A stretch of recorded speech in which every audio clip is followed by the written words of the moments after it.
J'aimerais que nous puissions parler de ces 7 secrets. Le premier secret, écrivez avec moi, distinction. Distinction. C'est le secret de l'adoration qui marque le cœur de Dieu et qui nous démarque des autres. Distinction. C'est le secret de l'adoration qui marque le cœur de Dieu et qui nous démarque des autres. On a vu le sacrifice que nous ramenons le bélier et nous entrons avec. Nous laissons les autres et nous entrons. J'aimerais que nous puissions comprendre ce que Jésus dit aux disciples. Dans cette intimité avec le Père, ne sois pas comme les autres. Dis à celui qui est à tes côtés, ne sois pas comme les autres. Les autres, c'est les pharisiens. Jésus reproche les pharisiens. Il dit les pharisiens, quand ils prient, ils sont debout, ils lèvent les mains, ils sont hypocrites, ils pensent qu'en multipliant les paroles, le Dieu le Père les entend. Non. Mais toi, quand tu pries, distingue-toi des autres. Premier secret, ne prie pas comme l'autre. Parce que l'autre a dit j'irai, toi tu dis j'irai. Parce que l'autre a dit Shama, tu dis Shama. Mais toi, prie, adore différemment. Adore avec tes propres mots. Tu peux dire à ton voisin, adore avec tes propres mots. Distingue-toi. Démarque-toi des autres. Quand tu adores, rencontre le Seigneur dans cette intimité avec lui. Démarque-toi. C'est le moment de sacrifice. Tu ne peux pas être comme l'autre. C'est le moment de sacrifice. Qu'est-ce que tu as emmené pour offrir au Seigneur? Mais toi, quand tu pries, j'aime le mais. Parce que les autres prient, tout le monde adore. Mais toi. Jésus disait aux disciples pour dire mais toi. Ça veut dire qu'il y a tout le monde ici. Mais toi. J'aime ça. Distinction. Tu ne peux pas prier comme les autres. Tu ne peux pas adorer comme les autres.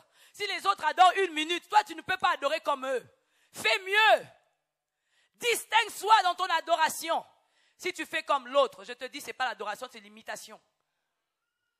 C'est l'imitation. Parce que l'autre a dit, oh, alléluia, alléluia, alléluia, je t'aime Seigneur. Tu viens, alléluia, alléluia, je t'aime Seigneur. Ça ne vient pas de toi, ça vient de l'autre.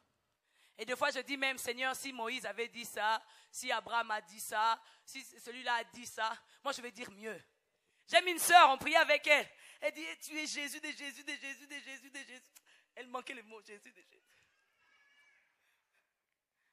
Elle dit, j'appelais les hommes dans le monde chéris.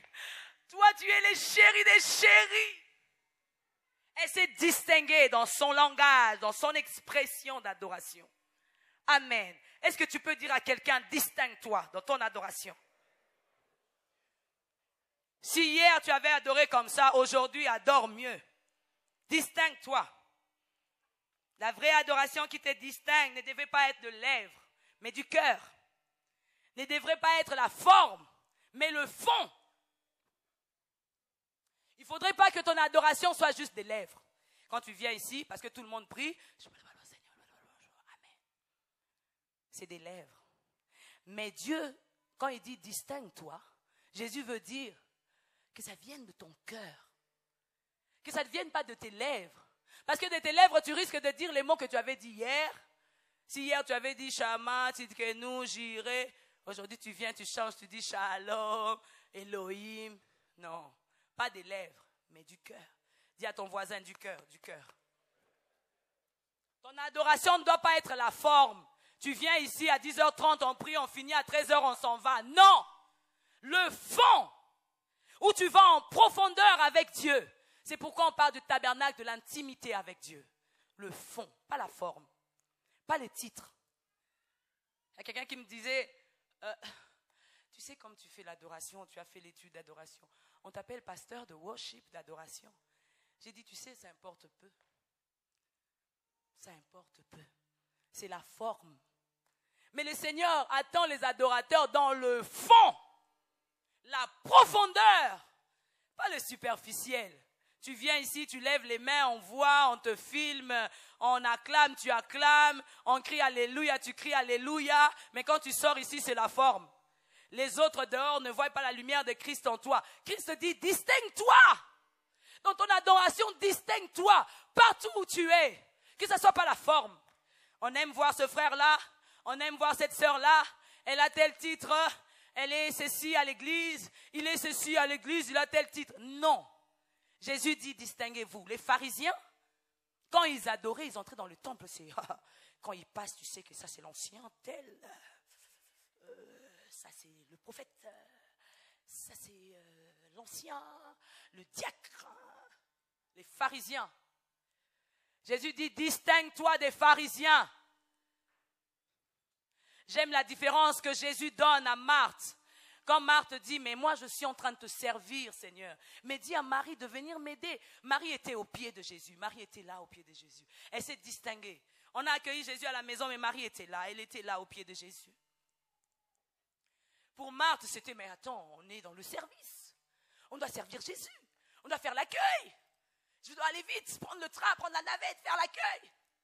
Je dois aller vite, on doit monter, mettre les instruments, filmer. On doit aller vite. C'est la forme. Marthe dit à Jésus, mais dis à Marie de venir m'aider. Hein? Tu ne vois pas que là, je transpire, je fais le service tout seul. Vous savez, ne soyez pas des Marthes à l'église. Si ce service-là t'encombre, laisse seulement. Soyons des Maries. Marie et Marthe étaient des sœurs. Les deux ont invité Jésus chez eux. Les sœurs de Lazare. Jésus est venu dans leur maison. Jésus est venu pour manger, bien sûr. Jésus attendait un service. Une table bien dressée. Nappe, assiette, couvert. J'imagine les sortes de couverts. Mais Marthe, la Bible dit, elle était dans les divers là. Navette, protocole. Divers. Elle était dans les divers. Je ne suis pas contre le service. Mais je veux nous montrer qu'il y a mieux. Jésus dit à Marthe, Marthe, tu es troublée dans les divers. Marie a choisi la bonne part qui ne lui sera point ôtée. Pourquoi? Parce que l'adoration c'est jusqu'au ciel. Marie s'est dit non, le maître est là, je profite. Je profite de rester là, jusque là, l'adorer là, demeurer là. Elle a dit au pied de Jésus. Ça veut dire qu'elle était par terre. Pour Marthe, c'était, mais franchement, elle exagère. Hein. En tout cas, on ne reçoit pas les gens comme ça à la maison. Hein. Il faut faire la table, il faut faire ceci. Mais j'aime l'attitude de Marie. Malgré que Marthe se préoccupait, regardez, elle exagère. Moi, j'aime quand les gens me regardent en disant, elle exagère. J'aime exagérer. La sœur Darlene Zutch, l'Australienne, elle dit, l'adoration avec extravagance. Ça veut dire que ça doit te choquer quand j'adore. Si ça ne te choque pas, ça veut dire que je n'ai pas encore atteint l'objectif. Il faut que ça te choque. Cette adoration-là, quand on commence les instruments, je bouge. Quand je trouve que bouger, ça ne va plus, je saute. Quand je trouve que sauter, ça ne va plus, bon, je ne sais pas, je me couche par terre. Quand je trouve que me coucher par terre, ça ne va plus, je m'assois par terre. Des fois, je suis en blanc-blanc, je dis, je m'en fous. Je peux être au Congo, là où il y a le sable, et je couche par terre. Parce que j'ai compris qui il est. Marie a choisi la bonne part qui ne lui sera point ôtée. Ce matin, si vous êtes dans le statut de Marthe, j'aimerais que vous quittez ce statut de Marthe pour devenir des Maries. J'aimerais que cette sœur Marie puisse nous donner un bon enseignement ce matin. Quand tu pries, mets-toi quand tu pries. Ne regarde pas l'autre. Jésus dit toi. Pourquoi dans le toi, tu regardes l'autre? Elle aussi, elle exagère, mais franchement, chaque fois qu'on fait l'adoration, elle fait toujours ça. J'aime un témoignage, quelqu'un qui disait, l'église là où la maman pasteur saute beaucoup là. J'ai dit, ça touche. Mon objectif, ce n'est pas de toucher. Ce n'est pas la forme, mais c'est le fond. La Bible dit, David, l'homme selon le cœur de Dieu. C'est-à-dire qu'il avait su toucher le cœur de Dieu.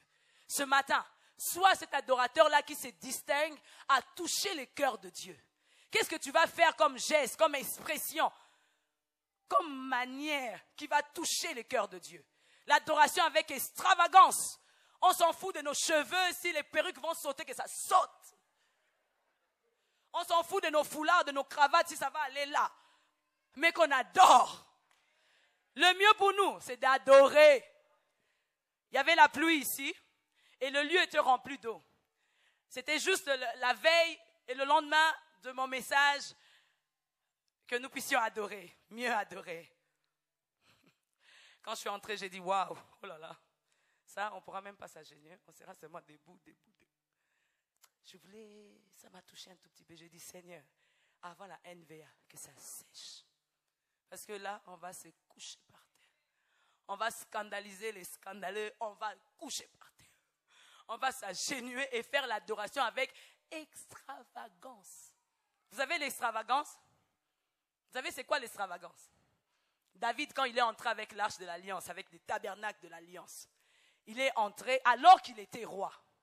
David enlève les habits. Roi, hein? Aujourd'hui, quelqu'un pourrait se dire, mais pasteur Noëlla, maman, mamie, vraiment, comment tu adores comme ça, hein? Franchement, quand même, un peu de réserve, quand même. On est quand même à l'église, quand même, un peu de réserve. Bien aimé, j'ai pas de réserve. Oh. Les titres, prends les titres, va avec. La femme du pasteur Noëlla, va avec. Laisse-moi l'adoration. Prenez tout ce que vous voulez. Laissez-moi l'adoration. Si tu comprends que tu dois te distinguer dans ton adoration, tu n'apporteras plus l'adoration de forme. Tu nous apporteras ici l'adoration de fond. Où tu peux laisser la caméra, tu peux laisser les instruments, tu peux même laisser l'enfant à côté. Mais tu adores. Distinction. Dis à ton voisin, distingue-toi.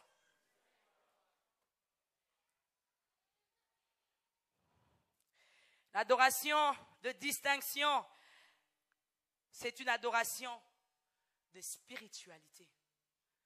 Les pharisiens faisaient la religiosité. Ils voulaient la forme, que les gens voient qu'ils sont là, qu'ils ont tel titre, tel poste. Moi, j'ai tel diplôme. Et dans cette église, on ne sait pas que je suis tel. On s'en fout de ton titre. On ne veut pas des religiosités, pharisiens, hypocrites, Jésus les appelle. Il veut la spiritualité. Ça veut dire cette adoration spirituelle. Est-ce que tu peux dire à ton voisin, sois spirituel?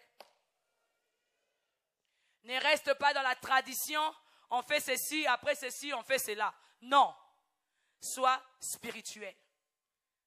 Tu viens ici, ça a changé. Ça commence par l'adoration ou ça commence par la prédication, puis on termine par l'adoration. Sois spirituel. Distingue-toi. Jésus voulait que les disciples puissent se distinguer. J'aime cette distinction-là. Je l'ai écrit, les 7 secrets, dans mon livre qui va sortir bientôt. Jésus voudrait que nous puissions faire une adoration de sincérité. Quand tu viens adorer, Jésus connaît ton cœur. Tu n'as pas besoin de multiplier les phrases. Tu n'as pas besoin de dire ça et ça et ça et ça. Dis ton cœur, la réalité de ton cœur auprès de Dieu. C'est qu'il est pour toi. Sincère. La sincérité te donnera la liberté. Ça ne sert à rien de cacher tes péchés, de cacher ta vie au Seigneur. Il te voit, il te connaît. Alors que je parle, Dieu parle à ton cœur, à ta conscience. Sincère dans la présence de Dieu. Distingue-toi dans la sincérité. Distingue-toi dans l'humilité. Ne reste pas un adorateur orgueilleux qui croit à ses titres, qui croit à son poste, qui croit à son nom, qui croit à l'enfant de tel ou des connaissances. Non. Qui croit à ses diplômes. Non. Humilie-toi. La Bible dit, humilions-nous. Humilions-nous.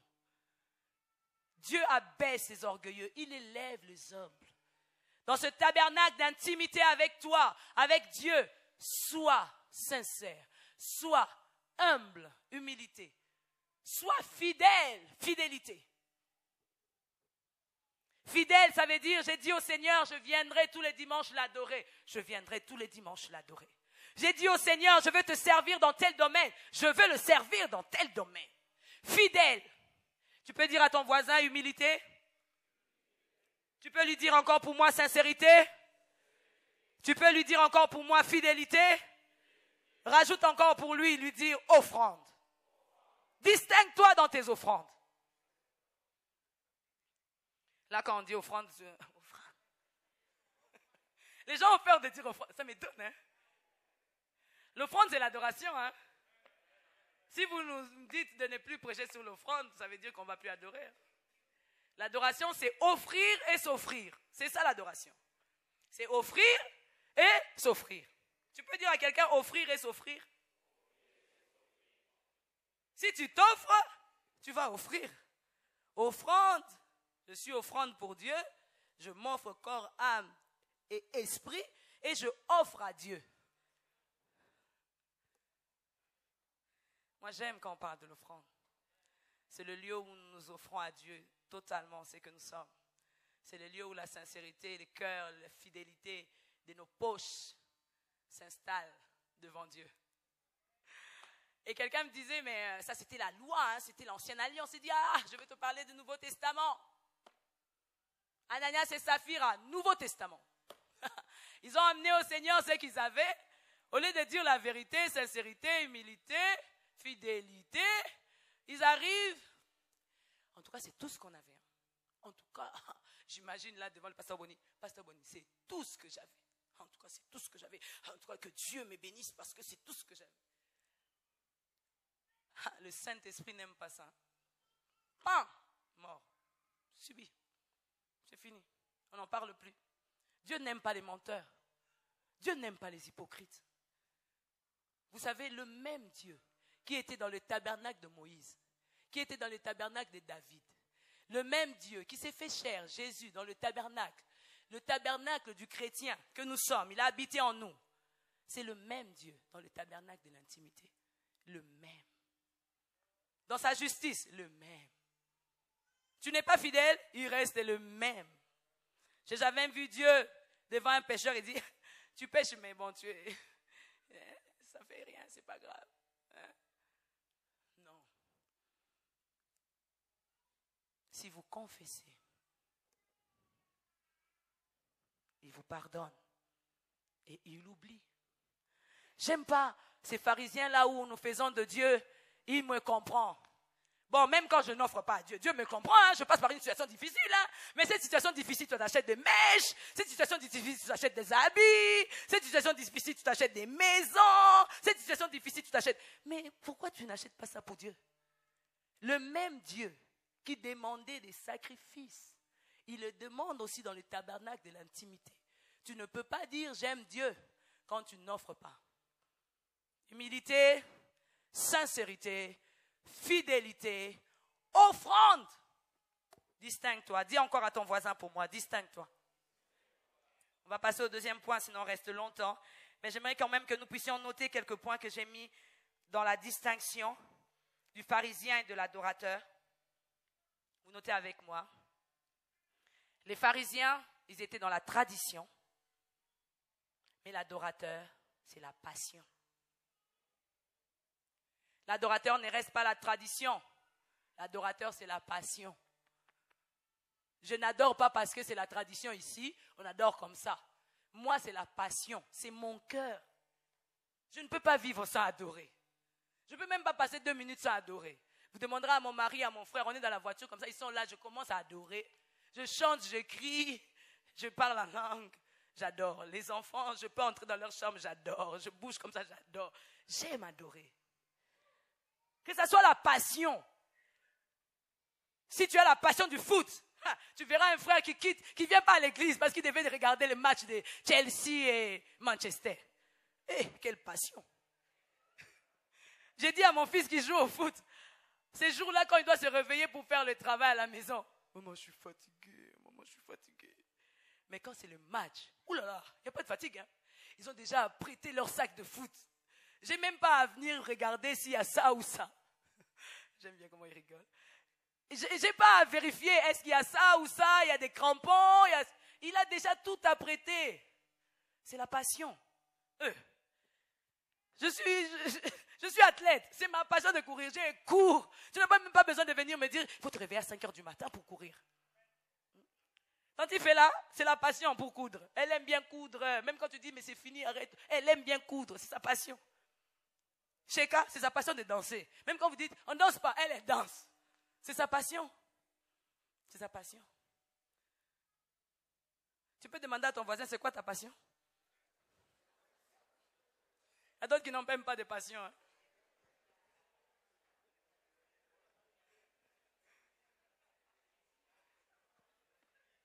Quitte la tradition dans les pharisiens et adore avec passion. Quitte la religiosité, adore avec la spiritualité. Sois un homme spirituel, ne sois pas un religieux. Les religieux, ils viennent, ils partent. Pâques, ils viennent. Le culte de Pâques, j'aime pas rater. Le culte de Noël, ils sont là, j'aime pas rater. Hein. Les cultes de... Hein, vous connaissez, hein, Pentecôte, Ascension. Les religieux sont là, hein, ils ne ratent pas ces cultes-là. Hein. Je me rappelle, ils disent sacrément, il ne faut pas rater ces cultes-là. Le culte raisonnable, c'est tous les jours. Oh. Soyons spirituels et non dans la religiosité. La religiosité pour les pharisiens, la spiritualité pour l'adorateur. 3. Les pharisiens ont l'apparence de la piété, mais l'adorateur a la transparence du cœur. L'apparence de la piété, c'est quelqu'un qui se voit, quand il entre à l'église, on se dit, waouh, oh, c'est un frère saint, celui-là, oh là là, c'est une sœur sainte. C'est sainte, je ne vais pas citer le nom, et saint. L'apparence de la piété, c'est quand tu le vois, tu dis, il y a Christ en lui. C'est l'apparence. Mais chez l'adorateur, c'est la transparence de cœur. Un adorateur ne vient pas ici et cache ses péchés. Un adorateur est transparent. Pas l'apparence, mais la transparence. La dernière différence, pas l'hypocrisie, mais la sincérité. La transparence. Tu peux dire à quelqu'un, pour moi, distingue-toi. Dans ce tabernacle de l'intimité, distingue-toi dans ton adoration. Deuxième point, toujours dans ce tabernacle, dans le parvis, Jésus dit, entre dans ta chambre. La chambre, c'est le lieu où nous nous reposons. C'est le lieu de l'intimité. C'est le lieu des rêves. C'est le lieu de vision. C'est le lieu de repos. C'est là où Jésus veut que tu entres en intimité avec le Père. Entre en relation avec le Père. Il dit, entre dans ta chambre. Ça veut dire, n'adore pas seulement pour adorer. Distingue-toi. Distinction de relation. Écris avec moi, relation. Deuxième secret, relation. Entre dans la chambre pour avoir intimité avec le Père. Jésus veut que les disciples quittent ce parvis-là de porte seulement. Mais il dit, entre. N'observe pas seulement la porte. Jésus est la porte de ma vie. Hein? Entre. N'observe pas seulement les autres qui adorent, ils adorent bien. Entre. Tu peux dire à ton voisin, pour moi, entre. Dis-le lui bien, entre dans l'adoration. Dans la chambre, Jésus veut dire, c'est un secret de l'adoration qui répond à l'intimité profonde avec Dieu. L'intimité de profondeur, pas l'intimité superficielle, de profondeur avec Dieu. Pourquoi j'ai dit profondeur? C'est cette intimité-là, même quand tout va mal, j'adore en profondeur. Vous verrez quelqu'un qui, parce que ça ne va pas, il vient ici, il n'adore pas. Mais Jésus veut que nous puissions nous distinguer dans la relation avec Christ, à adorer en profondeur. Deuxième secret, relation. C'est cette adoration-là de proximité. C'est cette adoration-là où Dieu est tout près. Dieu n'est pas très loin, tout près, de proximité. C'est cette adoration-là où nous adorons sans hésiter. Vous savez pourquoi Jésus définit la chambre? La chambre, c'est le lieu où nous avons des rêves. Hein? Nous avons des projets. C'est calme. On peut se reposer. Vous savez, les disciples, pour avoir le Saint-Esprit, ils étaient dans la chambre haute. Ils sont partis dans la chambre haute pour quitter l'ordinaire et vivre l'extraordinaire. Pour quitter le naturel et vivre le surnaturel. Dis à ton voisin, entre dans la chambre. Entre dans la chambre. Adore dans la chambre.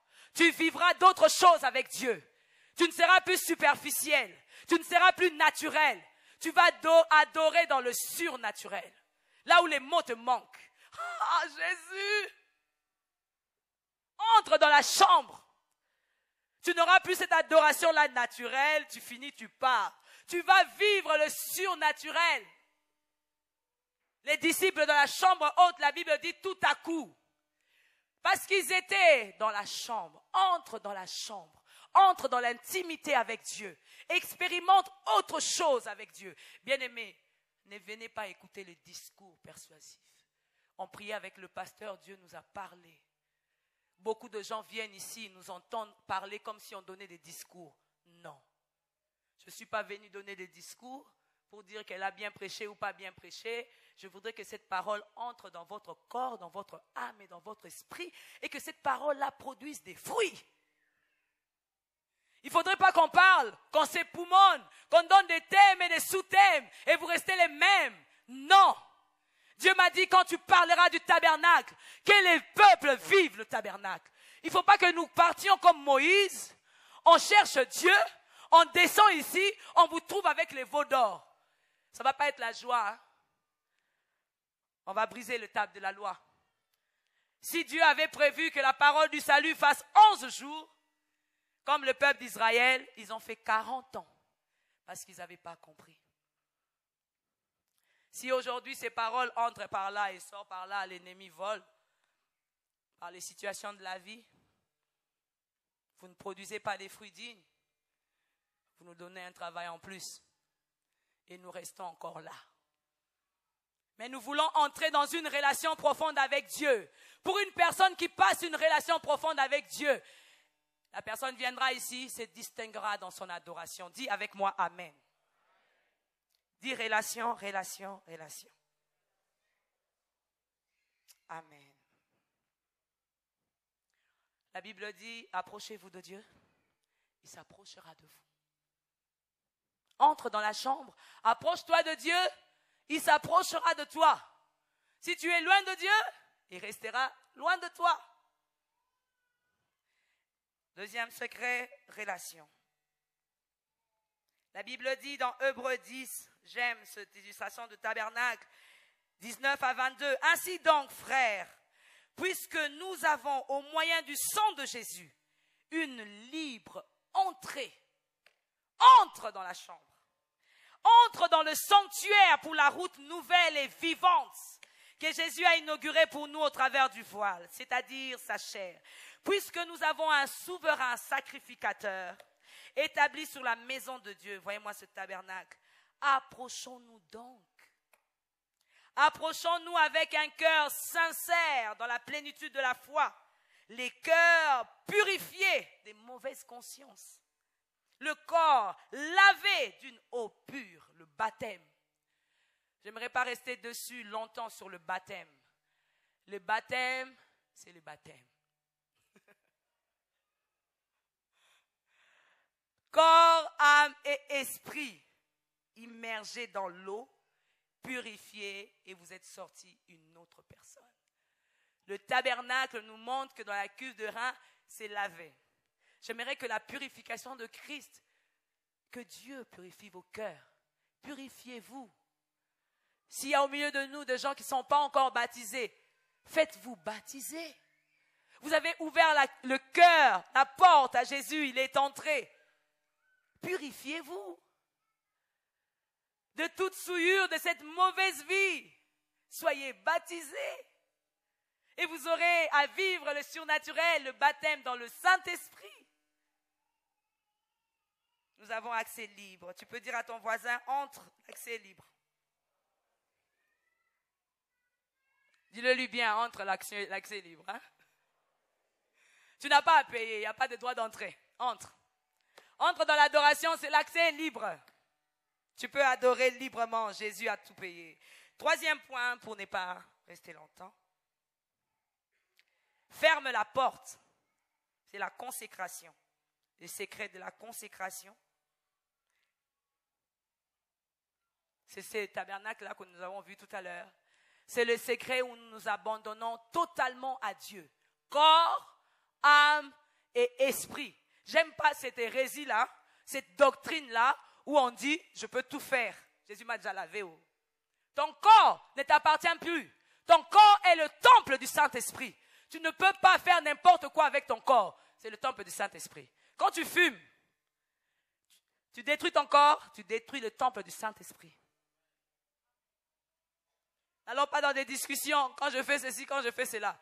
Si tu es le temple du Saint-Esprit, le domaine même de Dieu, Est-ce que tu peux faire ça? Dis-toi toi-même. Des choses qui sont devant toi, est-ce que je peux le faire? Tabernacle de consécration. Corps, âme, esprit. Nous n'aurons plus à dire, ah, je peux faire ce que je veux. Non. Tabernacle de consécration, Jésus veut dire, ferme la porte. Ferme la porte aux distractions. Ferme la porte aux préoccupations de la vie. Ferme la porte aux soucis de la vie. Ferme la porte à l'ennemi. Ne donnez pas accès au diable, la Bible nous dit. Ferme la porte. Ferme la porte. Dis à ton voisin, ferme la porte, ferme la porte. Ferme la porte. Ferme la porte au diable. Quand le diable vient tenter Jésus, il dit, il est écrit, fermez la porte. Ferme la porte aux tentations. Hey! Ferme la porte. Tu sais que ça, c'est une distraction pour moi. Ferme la porte. Ça, c'est une distraction pour moi. Coupe ça. Ferme la porte. Ferme la porte. N'ouvre pas la porte. Donne accès au diable. Le pasteur Famba nous a parlé ici. Le diable cherche même une petite entrée. S'il entre, tu lui as donné le doigt, il prend la main, il prend les bras, il prend le corps. Ferme la porte. Alors que je te parle, si tu avais ouvert une porte à l'ennemi, ferme ça maintenant. Jésus dit, dans le tabernacle de l'intimité avec Dieu, ferme la porte. Alors que je parle, je prie que Dieu le crie très fort dans ta conscience. Ferme la porte à l'impudicité, à l'adultère. Ferme la porte. Tu ne peux pas dire tu es le temple du Saint-Esprit, là où le siège de Dieu est, mais tu vis dans le péché. Ferme la porte. J'aimerais les crier très fort. Ça ne sert à rien qu'on puisse être ici beaucoup, 300, 400, 500. Mais s'il y a beaucoup qui ouvrent la porte à l'ennemi, Dieu ne peut pas siéger là où la place est impure. Dieu est saint. Ferme la porte. Ferme la porte aux occupations, aux soucis de la vie, à ce qui te préoccupe. Ça t'empêche d'adorer. Ferme la porte à la culpabilité. Souvent nous venons ici, la culpabilité te range. Tu ne sais plus adorer. Ferme la porte à la culpabilité. La Bible dit quand nous confessons nos péchés, il est juste et fidèle pour nous pardonner et nous purifier de toute iniquité. Ferme la porte à la culpabilité. Ferme la porte au manque de pardon. Non, il m'a fait tellement mal. Non, je ne pardonne pas. Si je n'irai même pas au ciel, je n'irai. Oh, ton nom est inscrit dans les livres de vie. Tu ne veux pas entrer au ciel juste parce que tu ne peux pas parler à ces frères-là. C'est dangereux. Hein? Ferme la porte au manque de pardon. Pardonne-nous comme nous pardonnons. Ferme la porte. C'est dur, ça fait mal, mais pardonne. Comment tu veux que Dieu te pardonne si toi-même tu ne pardonnes pas les autres? Pardonne. Ferme la porte au manque de pardon. C'est diabolique, satanique, luciféro, je ne sais pas quoi. Démoniaque. Ferme la porte. Accorde le pardon. Ça m'a fait mal, j'en peux plus. 2 jours, 3 jours, on ne parle pas. Mais comment tu vas entrer dans le sanctuaire, le tabernacle de l'intimité? Vous verrez un homme et une femme qui ne parlent pas, ils se donnent le dos. Mais je me demande comment ils prient. Le tabernacle de l'intimité, Dieu souvent nous a là. On peut discuter avec le pasteur Noëlla, on attend le tabernacle de l'intimité. Quand on sera devant Dieu, mais qui va commencer? Ok, on va prier.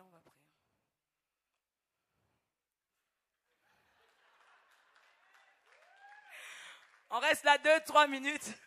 Bon, qui va commencer le pardon? Parce qu'on ne peut pas entrer dans le tabernacle d'intimité quand on ne s'entend pas. Une petite chose, c'était une petite chose. Ne mets pas ça là. Oui, je ne veux pas mettre ça là. Mais j'étais fatiguée, j'ai mis ça là. Non, mais ne mets pas ça. C'était une petite chose. Mais ça allait nous faire rater notre tabernacle d'intimité. On devait rencontrer Dieu à ce moment-là. Mais bon, moi j'étais un peu têtu là. J'étais là. Bon, j'ai boudé un peu comme c'est normal, non? De temps en temps, c'est bien, hein? C'est bien. N'est-ce pas les femmes, n'est-ce pas? Des fois, quand les mots là nous manquent, là, on boude un peu. Oh chérie, pardonne-moi. Ça fait du bien. Mais bon, je me suis humiliée quand même. J'ai dit, bon, bébé, on va prier. Excuse-moi, j'aurais pas dû mettre ça là. Je m'enlève. Pardonne-moi. C'est fini, c'est parti. Et on a passé notre tabernacle d'intimité. Vous ne pouvez pas laisser le diable venir, siéger, prendre le trône de Dieu, il entre dans les parvis, il entre même dans les lieux de sacrificature, il entre jusque dans les très saints, il vous domine. Non! Le manque de pardon, c'est un ennemi vivant, satanique, diabolique, luciféro, démoniaco, tout! Le diable sait pour nous avoir, c'est dans la pensée. Quand tu n'accordes pas le pardon, tu ne vas pas prier. Parce que tu veux prier, le visage du frère là qui t'énerve, préviens. Tu commences seulement chez ta lui aussi, pourquoi il est venu aujourd'hui? Oh, mais lui il est venu adorer. Dans ce rendez-vous, nous sommes venus adorer. Il est venu aussi adorer. Donc accorde seulement le pardon. Ferme la porte. C'est des choses inutiles qui nous bouffent la vie. Ferme la porte. Tu as offensé ton patron. Va lui dire, patron, pardonne-moi.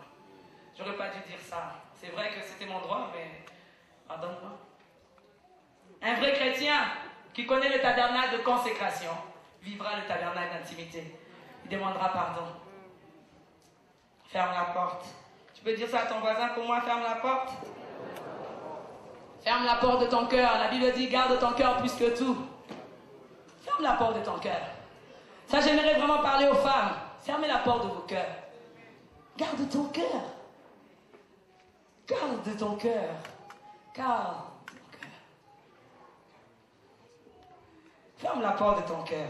N'ouvre pas la porte comme ça à n'importe qui. Garde la porte de ton cœur. Préserve ton cœur de toute souillure. Garde la porte de ton cœur. Alors que je parle, les sentiments montent. Le passé remonte. Tout remonte.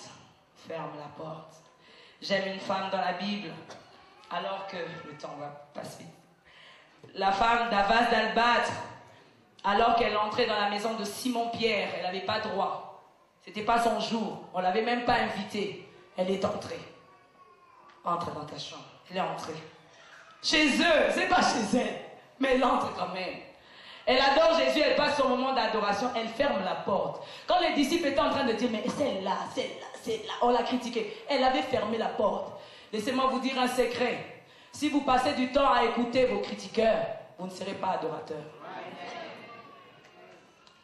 Alors que Marthe se plaignait de Marie, la Bible dit Marie est restée calme, adorant le Seigneur. C'est même le Seigneur qui a intervenu. Il a dit, mais Marthe, laisse Marie. Marie n'a rien dit. Chut, chut, chut, chut. Ferme la porte. Est-ce que tu peux faire voir à mon voisin pour moi?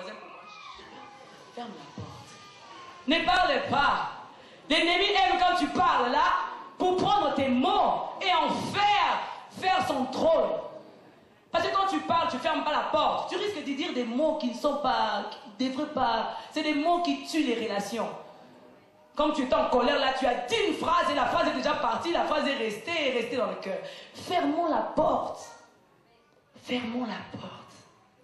J'aimerais crier ça tout haut. Ferme la porte.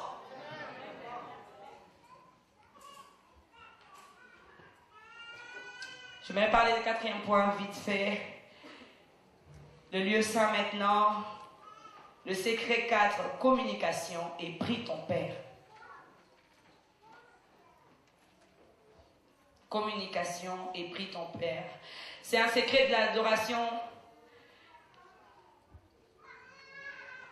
qui nous aide à parler, à communiquer, à dialoguer avec le Père. Jésus dit, prie ton Père. Ça j'aime. Il n'a pas dit prie le Père. Il a dit prie ton Père parce qu'il pense que tu as une relation personnelle avec Dieu. Prie ton Père. C'est pourquoi on dit Dieu est mon Père. Je le dis parce qu'il est mon Père.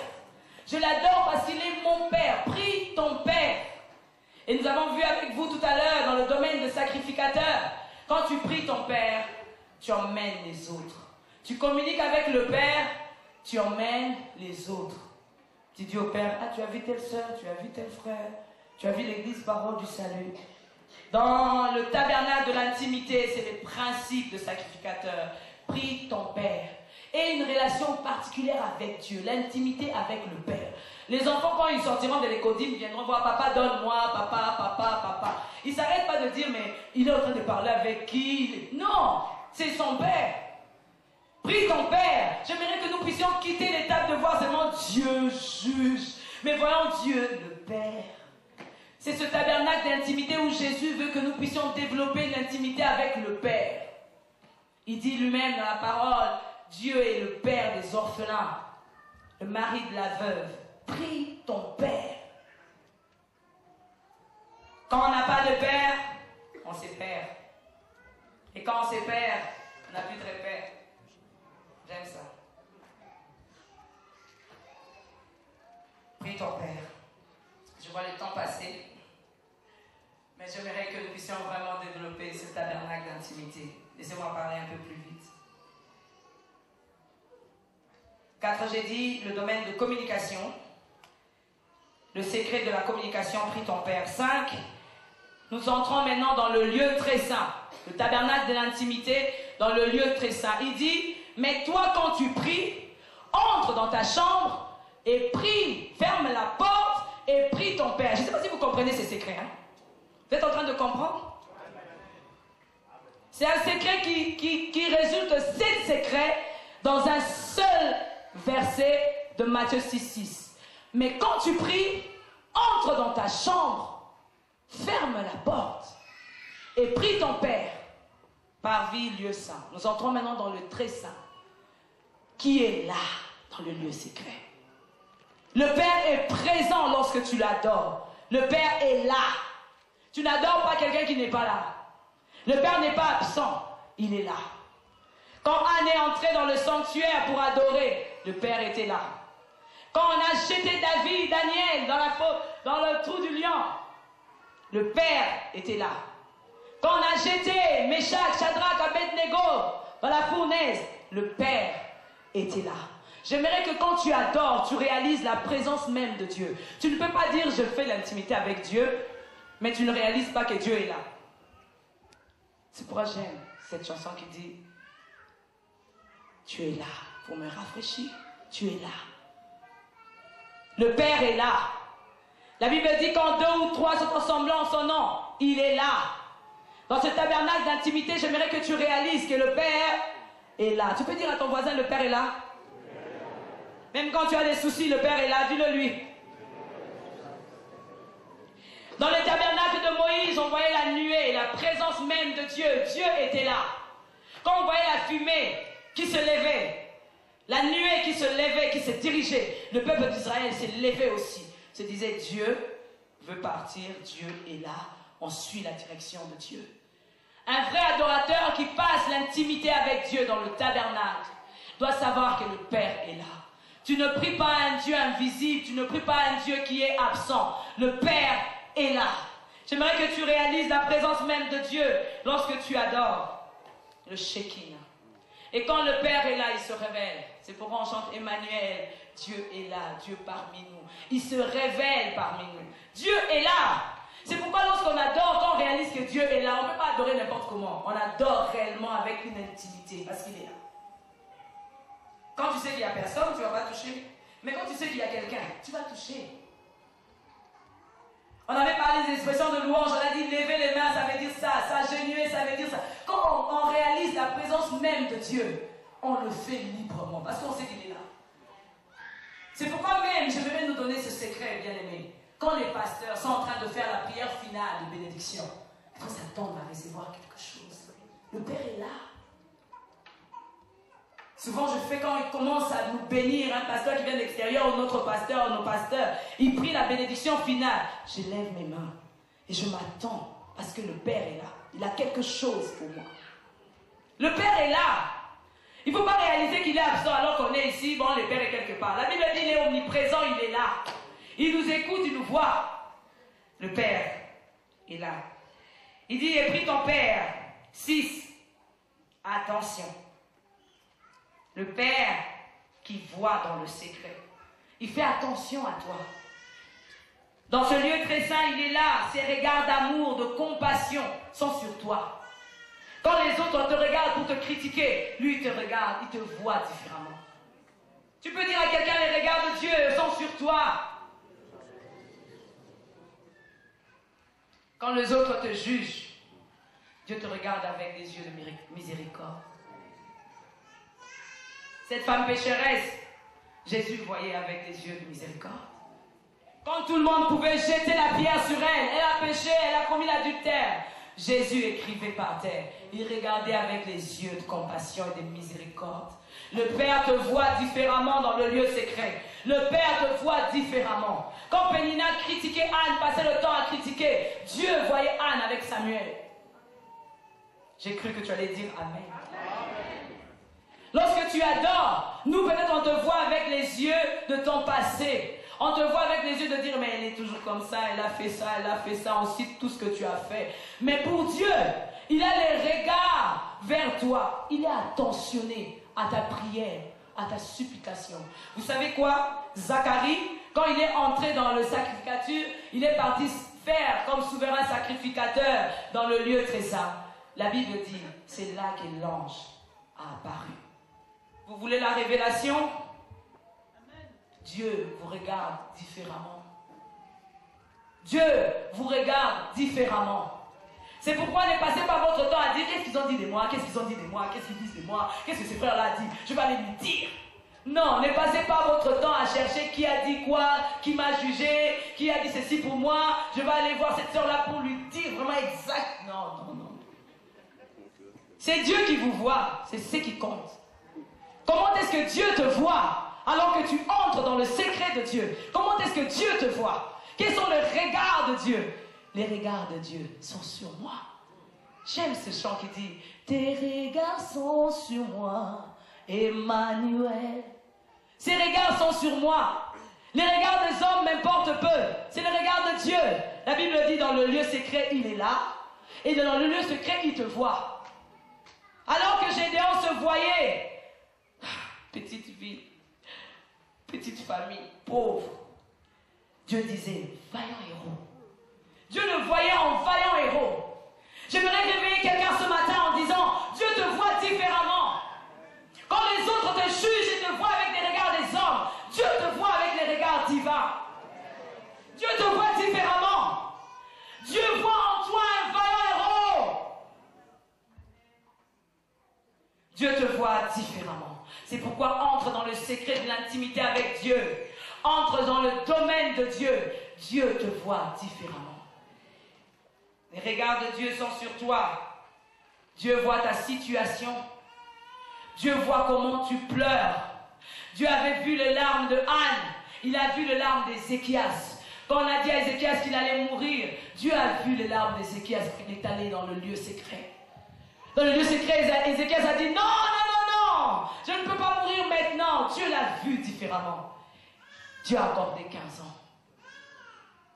Le regard de Dieu pour toi est différent. Si le monde te regarde comme ça, j'aimerais qu'en sortant de ce lieu, que cette parole bouillonne en toi. Dieu te voit vaillant héros. Dieu te voit une grande femme. Dieu te voit un grand homme. Dieu te voit un serviteur. Dieu te voit un enfant, un fils. Dieu te voit différemment. J'aimerais parler à quelqu'un. Si le monde t'a bafoué, le monde a parlé de mal de toi, Dieu te voit différemment. Si tu veux que Dieu te donne le miroir de la manière dont Dieu te voit, tu vas adorer Dieu différemment. Parce que Dieu te voit différemment. Le monde te voit avec des critiques. Le monde te voit avec ton passé. Le monde te voit avec ce que tu as fait hier. Le monde te voit avec ce que tu as subi. Le monde te voit avec ce que tu manques. Le monde te voit avec ta pauvreté. Le monde te voit avec ta petite maison. Le monde te voit sans papier. Mais Jésus te voit différemment. Dieu te voit différemment. Tu peux dire à ton voisin, Dieu te voit différemment. Les regards de Dieu sont sur toi. Dieu te voit différemment. Si seulement tu pouvais réaliser que Dieu dans ta situation te voit différemment, tu adoreras différemment. Parce que si toi-même tu vois ta situation, tu n'arrives plus à adorer. Dieu ne voit pas ta situation. Dieu voit autre chose. Il voit déjà la solution. Zacharie venait adorer librement, il ne savait pas, mais Dieu voyait déjà Jean-Baptiste. Anne venait adorer librement, Dieu voyait déjà Samuel. Dieu voit tes Samuel, Dieu voit tes Jean-Baptiste, mais tes yeux humains ne peuvent pas voir. Entre dans l'intimité, tu verras les surnaturels. Dieu te verra que tu es vaillant héros. Et si Dieu te fait voir que tu es vaillant héros, tu vas adorer différemment. Quand j'adorais à la manière du monde, le monde me disait, ouh, tu chantes pas bien, ouh, tu n'es pas ceci, ouh, tu n'as pas cela, mais comment tu fais ceci? J'ai commencé à adorer à la manière du monde. Bon, comme le monde dit, je ne sais pas chanter, bon, je ne sais pas chanter, hein, je reste là-bas. Mais dans mon cœur, Dieu me voyait chanter, conduire le peuple dans l'adoration. Je suis entré dans cette nature divine. Nature divine, j'ai dit, Dieu me voit en train de chanter, je chante. Dieu me voyait en train de prêcher, alors que les hommes disaient, oh, les femmes ne prêchent pas, les femmes se taisent, beaucoup de choses. J'ai dit, si j'ai un message, Dieu me voit, prédicatrice. Le monde peut te voir en disant, mais elle parle toujours de la part de Dieu, elle donne toujours les messages. Ça, c'est le monde, ça, c'est les hommes. Dieu te voit, prophète, parce que tu as apporté la parole. Si Dieu te voit comme ça, Dieu te voit comme ça. C'est pourquoi si tu connais ton identité, la manière dont le miroir de Dieu est sur toi, les regards de Dieu est sur toi, tu adoreras différemment. Tu verras avec la manière de Dieu. Il ne faut pas voir avec la manière des yeux des hommes. Les yeux des hommes nous critiquent. Les yeux des hommes nous abaissent. Les yeux des hommes disent, tu n'es rien. Mais les yeux de Dieu disent, ouh, vaillant héros. L'homme qu'il faut pour cette femme-là. Alléluia. Alors que je parle à un mari qui a connu quelque chose de grave avec sa femme, j'aimerais que tu te relèves en disant, vaillant héros. Dieu me voit avec ma femme. Dieu me voit comme ça, en pleine santé, un homme riche qui peut ouvrir ceci à sa femme, à ses enfants. Dieu me voit différemment. Quand les médecins peuvent te voir en disant tu as telle maladie, tu ne peux pas vivre. Bon, Dieu te voit différemment. Le sang de Christ a déjà coulé une seule fois afin que nous soyons sauvés. C'est par tes mercissures que nous sommes guéris. Dieu me voit différemment.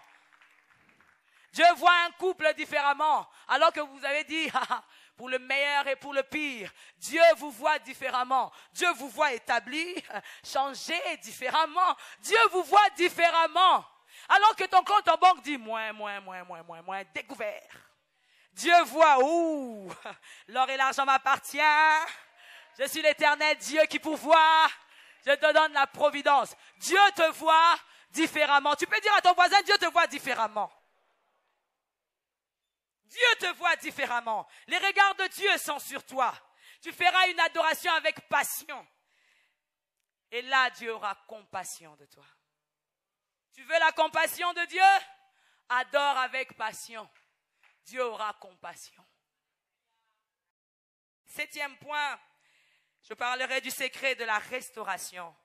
Il dit, mais toi, quand tu pries, entre dans ta chambre, ferme la porte et prie le Père. Le Père qui est là, le Père qui te voit dans le secret, te le rendra. Dieu restaure. Dieu restaure un adorateur qui entre avec un cœur sincère. Dieu restaure. Job a connu une situation difficile.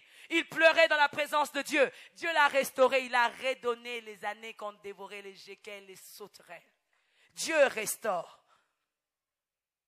Est-ce que Dieu peut restaurer une femme qui a péché, qui était partie avorter, on a enlevé les trompes? Est-ce que Dieu est capable de donner à cette femme un enfant? J'ai dit oui, Dieu restaure.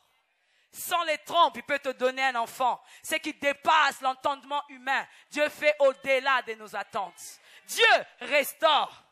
Dieu restaure Abraham alors qu'il emmène Isaac. Dieu restaure. J'aimerais que la restauration soit en ce lieu ce matin. Que Dieu restaure une vie. Dieu restaure. La provision est là dans la maison de Dieu pour ceux qui adorent et ceux qui reviennent. Vous savez, le fils prodigue, il a reçu la tunique parce qu'il est revenu vers le Père. Si tu es loin du Père, tu ne pourras pas avoir ta tunique. Mais si tu reviens au Père ce matin alors que je parle de l'intimité avec le Père, tu auras ta tunique. Tu seras restauré.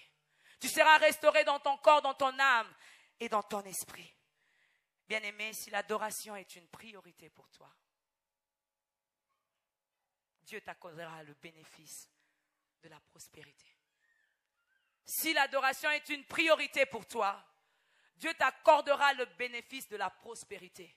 N'attends pas la prospérité quand l'adoration n'est pas une priorité. Je me répète. Si l'adoration n'est pas une priorité, l'intimité avec Dieu n'est pas une priorité, ne t'attends pas à la prospérité. L'adoration emmène la provision. L'adoration emmène la bénédiction. La passion amène la compassion. Si tu ne sais pas adorer Dieu dans la profondeur, dans l'intimité, tu ne sais pas vivre ces 7 étapes avec Dieu, tu ne vivras pas la bénédiction. On peut imposer les mains sur toi. On peut mettre l'huile d'onction sur toi. Tu ne vivras pas la bénédiction. Mais où sont les adorateurs ce matin qui veulent entrer dans l'intimité avec Dieu et que Dieu puisse les restaurer complètement? Pas l'adoration de cœur, pas l'adoration de lèvres, pas l'adoration de forme, mais l'adoration de fond. J'aimerais parler à un adorateur qui peut prendre la position qui lui convient et entrer dans le secret de l'intimité avec Dieu, de prier avec distinction, d'adorer dans une vraie relation, de rester dans la consécration totale à Dieu. Alléluia.